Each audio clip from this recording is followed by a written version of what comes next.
Welcome back to Hoshi Ori Yume Mirai, the series where we talk about all the heroines' roots in the visual novel Hoshi Ori Yume Mirai.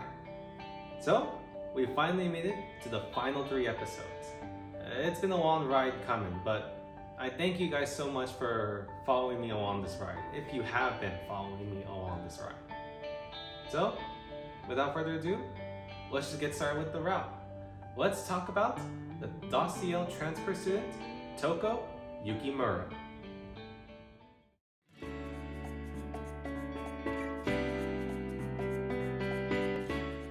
You first meet Touko when you, Marika, and Natsuki start helping the event committee. Ryosuke notices an old building in the background and heads over there to take a look. However, he can't get the doors to open. Soon, a student enters the building using a key, and Ryosuke enters the building and finds her in a classroom playing with her key. You then find out she's a transfer student, just like you. It's also due to the fact that her uniform is different, being from the last school she went to. You learn that she also doesn't have permission to be in the building, however she just doesn't care. She tells Ryosuke that, don't you think it's natural to want to bend the rules when you're young? She then tells her name, Touko Yukimura, and tells Ryosuke that he's welcome to come back into the building, but only if she's there. You encounter Touko again as she talks with the softball club's president. You also learn from Marika and Natsuki that she doesn't talk with her classmates and that none of the girls have ever had a conversation with her. Touko then joins the group as she rejects the invitation to the softball club, and she tells the gang that there's always a ton of people who want her to join the club, however she rejects all of them.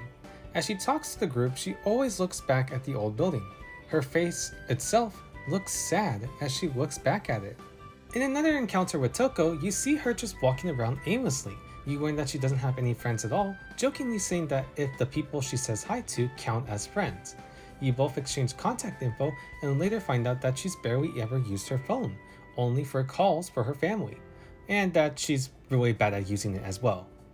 Later on, as the day of the camping trip gets closer, Ryosuke calls Touko if she would like to join the trip. However, she doesn't pick up, so he leaves her a voice message. Luckily, as he walks back home, you see her talking to a cat in a really cute way. Well, until you ruin the nostalgic feeling. You tell Touko about the upcoming camping trip that's going to happen tomorrow, and that he wants to invite her to come along. However, Touko says no, as she says that she's the kind of person that just does whatever alone, as well as saying that she wouldn't be any kind of useful if she showed up. Even after calling her one more time, she says no. The day of the camping trip arrives, and as the girls and Ryosuke are about to start making curry, they find out they have no rice. So Ryosuke calls Touko, and while she doesn't sound interested, she agrees to come and bring the rice. But she also asks Ryosuke to help her find a way to stop all the club presidents from asking her to join some clubs. So she does arrive with the rice, however extremely exhausted due to the weight of the bag. As the girls do their own thing to make the curry, Ryosuke goes to help out Touko with her work. Touko gets annoyed as she thought her job would be less exhausting, however that didn't turn out to be the case. As you finally learn how to cook the rice, Touko leads the work for you as she explores the area. It's definitely one of the more shorter interactions during the camping trip where you don't really learn much about her. Here is where you begin Touko's route. You find her in the hallways and thank her for joining him and the girls on the camping trip along with getting the rice. She tells Ryosuke that it was a good experience as she's never done something like this with other people. However, she didn't really get the opportunity to expand her friendship with the rest of the girls. So, Ryosuke came up with a goal for Touko, to expand her social circle and create memories, even if she doesn't want him to. You then decide to get Touko to join the event committee as a way to help her get rid of the unwanted club invites. Ryosuke continues to try to get something out of Touko if she enjoyed the trip, but she doesn't really care about it, as long as the other girls had fun. She tells Ryosuke that she mostly likes to do things on her own. Touko then shows off the key to the building again, saying that this key actually belongs to her, but won't say anything else about it. After that, Ryosuke asks Touko to join the committee, to which she instantly says no, even after Ryosuke tells her it'll solve her solution with the clothes, to which she tells Ryosuke that she'd rather take a nap or relax than do a lot of work, and that she doesn't like cooperating with others. This scene overall gives such a good example of Touko's reserved and docile personality. You can tell that she just doesn't care about being with others. She would rather be alone than with other people. To her, there was no point of her being at the camp, yet she went along with it. The next day, after learning from Touko's classmates that she barely ever talked with them, you head to the old building only to find her, well, changing. Soon you and Touko hear the footsteps of people entering the building. You both hide as you listen to the conversation. That conversation itself seems to be about the building, particularly for the festival. But even as Ryosuke tries to listen, he can't concentrate due to being way too close to Touko. Once again, Ryosuke tries to get Touko to join the committee. While she didn't say no, she wants him to participate in activities for the Go Home Club, literally her own club that she just made up. To which Ryosuke says yes. So the two walk around Shionagi as they enjoy each other's company.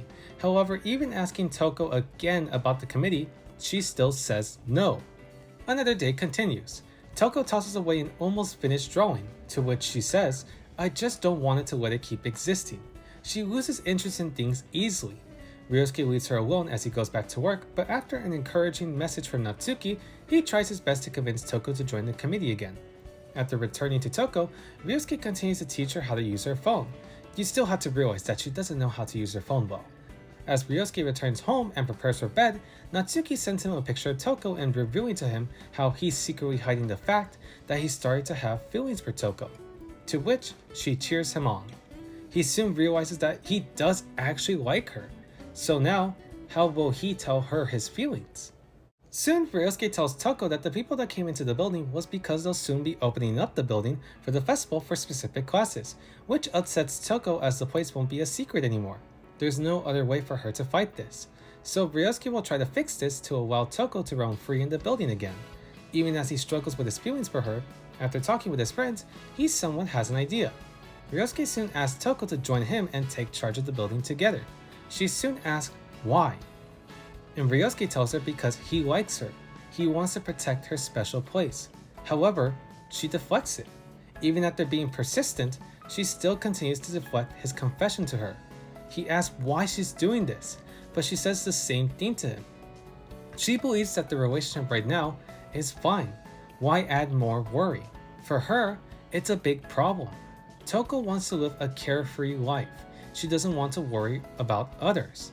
That's when you realize she hates being tied down. She just wants to be free. While the confession ended in failure, Ryosuke still has a chance and learns something about Touko, and finally knows one of the reasons why she prefers to be alone. Even after the whole talk, he asks himself, does she have someone to talk things over with? Is she bottling up these feelings all on her own? So, Ryosuke has a plan to win over Touko. So the next day, Ryosuke straight up asks Touko out on a date. While she says that her answer won't change, he tells her to give him a chance, to see if he can change that answer, to which she agrees. So after school, the two begin their date, and as the date continues, you'll soon start to notice more and more about her personality. You also learn that she doesn't like to call people by their name. For her, it makes a goodbye feel painful. Even if he didn't get an answer from her, Ryosuke invites her on another date, to which she says, if I feel like it. The next day, Ryosuke asks Marika to help him find a gift for Touko. As they find a gift and she leaves for the day, Ryosuke soon notices Touko behind him, saying how he should follow Marika and not waste her time on her, basically showing her jealousy. In response to that, Ryosuke gives her the gift, a matching memorial capsule. However, she feels hesitant to accept it. It's where she tells Ryosuke this. Aren't you scared? Doesn't thinking about being separated make you scared or worried? That's why I was alone. That alone made Ryosuke realize she does think about him the most. Touko tells him, you're too close. You're getting close to me, and it scares me. This is where you finally realize her problem, her reason why she acts like this. She's been transferred from so many schools, she hates saying goodbye. She hates the idea of being separated from the people that she loves. It's the reason why she's always been alone. It's the reason why Touko is hesitant to be in a relationship with Ryosuke. Soon, Touko tells Ryosuke that her next move is sadly inevitable, and the time they have together is limited. It's also another reason why she didn't want to accept his feelings. But Ryosuke continues and tells her that even with this limited time, he can do his best to make this summer unforgettable. Soon, she finally accepts his feelings. The next day, the two go on a date, now fully as a couple, finally enjoying the day together as they end off their date with a kiss. After this, most of the route is cute, wholesome moments between the two. how they'll go on dates together, how Ryosuke will continue to do his best to create memories for Touko, and how they'll make sweet love for the first time.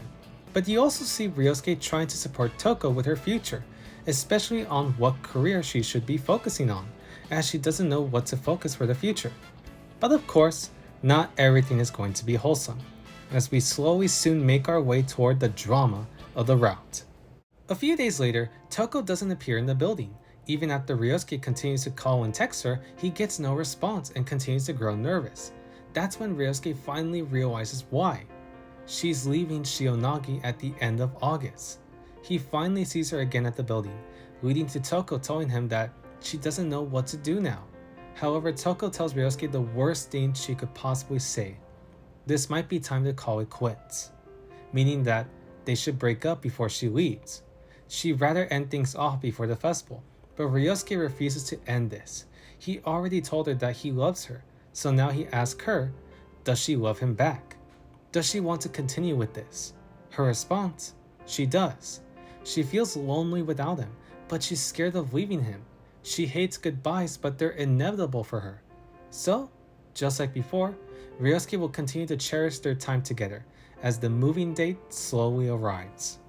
Later on, Touko will tell the other girls that she will be moving, showcasing that she can still be strong through all of this.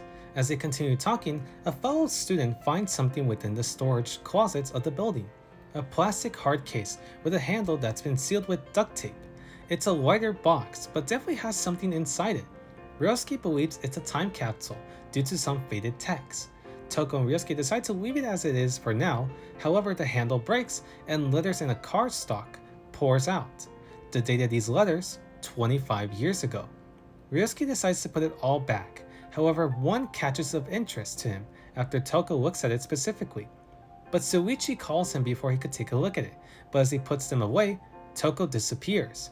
He texts her what happened, only for her to reply that nothing really did happen. The weeks pass by as Ryosuke and Touko continue to make memories. Soon, only 1 week remains until the festival. However, one day, Touko loses the key to the building. She starts panicking heavily as she tries to find it but to no avail. But after searching everywhere around the school, Ryosuke finds a cat that is holding Touko's key in their mouth. He chases after it and using the ball, he is able to make the cat drop the key. She thanks Ryosuke for finding it along with all the girls who try to help as well. There, she also reveals to the girls that she will be moving at the end of August, expecting them to be either mad or sad about it. However, it's the opposite. The girls want to make the most out of her final days here, to which Touko tearfully accepts. Finally, Ryosuke asks why the key was so important to her. Soon, she tells the story about it. It's a key that belongs to her parents when they first moved to Shionagi. She also points out about the time capsule they found. On the signature card was her dad's name, where he made a wish back when he was a student and it came true.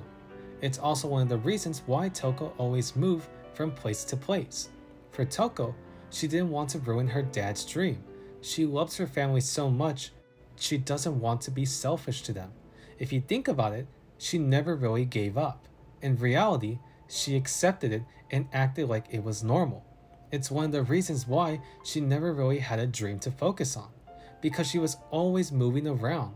She only wants one thing, one small little thing. She wants to find her happy place. The old building was a place that accepted her, a place to be alone. But when Ryosuke came to her life, she thought about never speaking to him ever again. Of course, now everything has changed, but she tells him that even after finding the key again, she was still scared to say thank you to the girls. She may have accepted Ryosuke's relationship, but she hasn't accepted the girls as her true friends yet. Soon, the deadline is almost here. For Ryosuke, he wants to show Touko something so impactful that she'll never forget about him. As Ryosuke goes around doing the final preparations for the festival along with the special gift for Touko, we enter the perspective of Touko as she sits alone in the old building. You'll soon start to hear her thoughts about Ryosuke and how special he is to her. As Ryosuke continues with the preparations, you'll continue to see Touko's thoughts, now realizing that without Ryosuke, she feels all alone. She is happy with all the memories that they made throughout the summer, but you can still see how scared she is of losing him.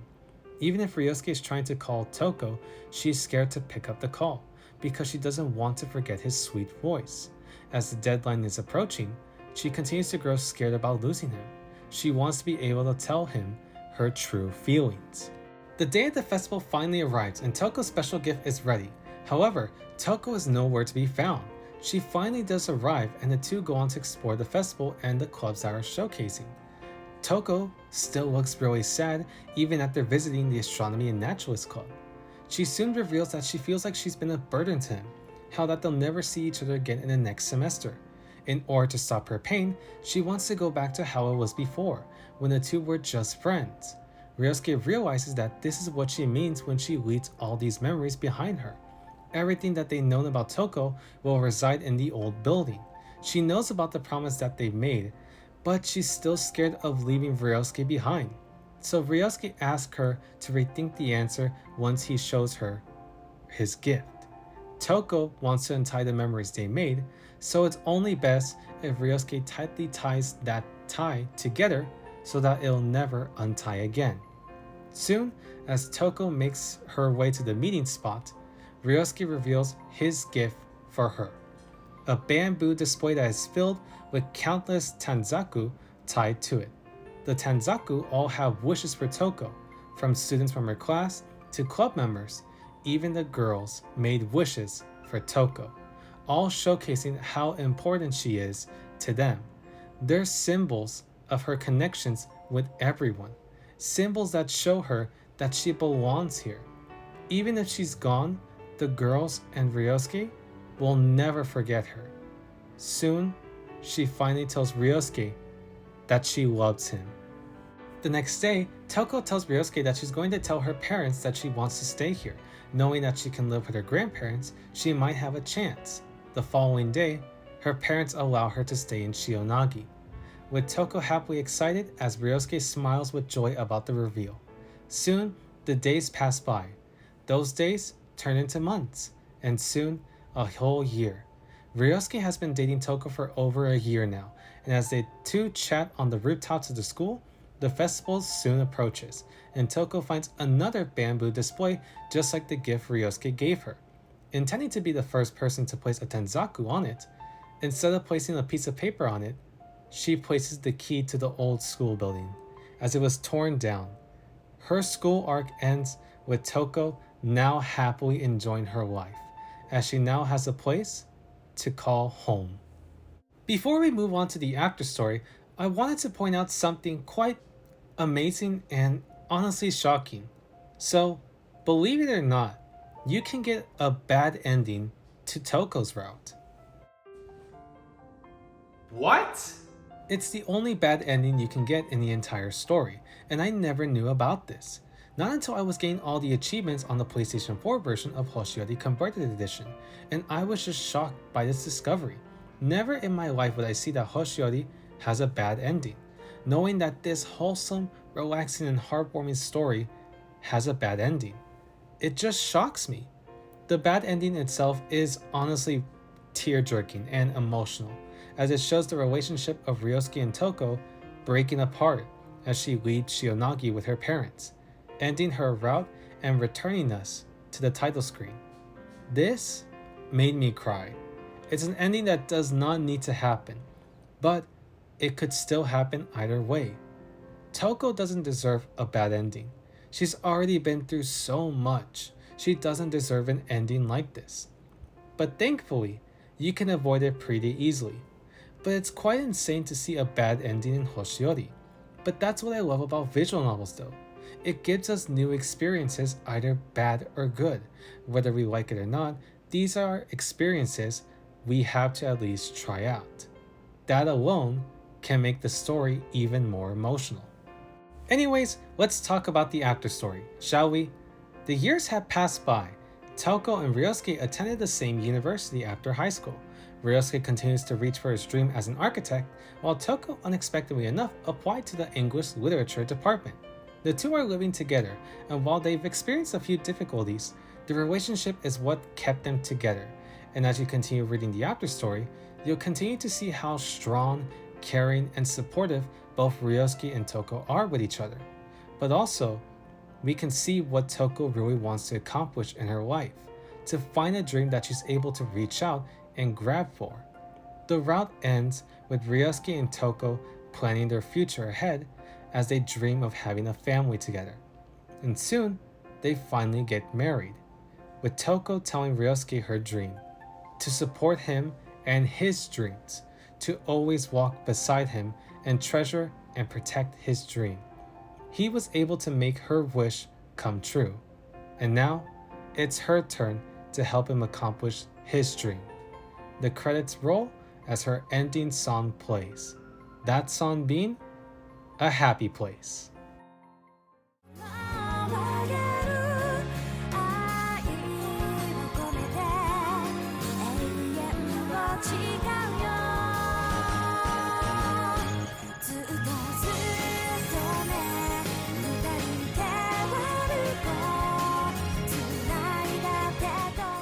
In the original version of Hoshi Ori, that's where Touko's route ended. But if you have either the perfect edition or the converted edition, you'll get a special epilogue showcasing Ryosuke and Touko's honeymoon, with the route ending off with the two looking up at the stars as they talk about their future and how the two will be ready for anything. And that was Touko's route. You can see now why I consider this route to be the most dramatic one yet. Even more dramatic than Rika's, to be honest. I was genuinely surprised when I first read her route. I didn't expect it to get so dramatic, but I absolutely loved it. It told and executed a great story of how a young woman had to deal with separation for the longest time. Now, she has a chance to find a place for her. It was an enjoyable, yet sad story. The star of the show is the drama and story. The drama in this route honestly feels much more personal and relatable, and mixing that in with the route's story, it honestly just feels real. The feeling of transferring from different schools, saying goodbye to the friends you made before, that alone will definitely feel relatable to a lot of people that had to go through something like this. The pain of losing the new friends you made, or even the pain of losing the special someone you fell in love with. It's something that you won't let go that easily. The drama is completely understandable and doesn't feel unnecessary. It goes along with the story extremely well and helps out with showcasing the theme of the route. To me, the theme of the route is loneliness. You can easily find moments that showcase this theme throughout Touko's route, and it's executed in a very emotional way. The story itself does take a while till we get to the drama. You can see that interacting with Touko in the common route doesn't do that much. It's only until we enter her route where we start to see the true feelings of what Touko experiences. It takes its time to prepare ourselves as we get into the route. The story doesn't feel long or short, but I will say that this might be one of the shortest or the shortest route in Hoshi Ori, but delivers a fantastic story.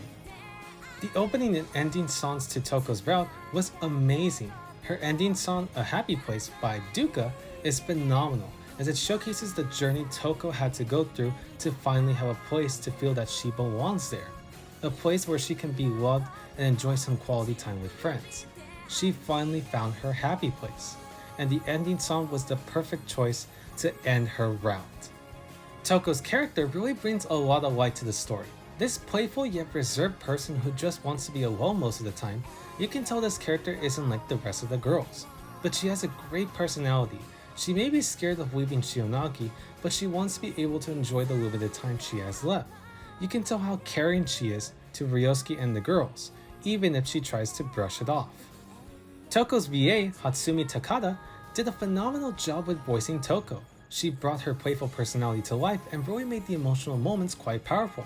She also voices other characters from other visual novels, like Yoru from If My Heart Had Wings, as well as Yumiko from Majikoi S, and Itsuki from Haru Kiss. Once again, Ryosuke is still one of the best protagonists in any VN that I've ever read. I don't need to repeat myself, but to put it shortly, he's caring, helpful, kind, and supportive. He wants to help Touko achieve and find a dream to reach for. It's really sweet to see. Touko Yukimura is a playful, mischievous, and reserved person who didn't want to go through another sad experience of leaving some friends behind. But with the help of Ryosuke and the girls, she was able to break out of her shell and finally put an end to this long, painful experience. This was the story of a docile, teasing, playful and strong transfer student who is all alone and lost interest in having a social life. But she was able to see and experience how special memories and friendship can be. She finally belongs somewhere, showcasing to us that sometimes we don't want to say goodbye to the things we love. We just gotta find a way to keep those happy moments to us and be able to find our happy place within our lives. And so, that was Touko's route. Honestly, this was such a fantastic route, especially due to its drama, because the drama was really emotional, and yes, I would say it was dramatic, but it was dramatic in a way where it felt realistic. It felt like you can relate to the character of Touko. And her school arc, especially towards the final moments in her school arc, felt really impactful, especially with the situation she was dealing with. But once you get past that and you read through her after story and epilogue, you'll finally feel very satisfied that she was able to get her happy conclusion. She was able to find her happy place. And honestly, her VA really makes the character stand out. And especially towards the final parts of her school arc. And yeah, it was just a fantastic round that really made the drama in Hoshi Ori stand out, where it doesn't make it feel like it's too dramatic or too unnecessary. It feels right. It feels right for a character like Touko, especially for her story. So, that's all I got for you. Touko's route was just simply a fantastic route, and if you haven't played her route yet, or if you haven't played Hoshi Ori yet, I highly recommend reading it. So we're down to our final 2 episodes of Hoshi Ori Yume Mirai, the series. Tune in next time as we take a look at the marine life lover, Misa Okihara. Thank you for watching.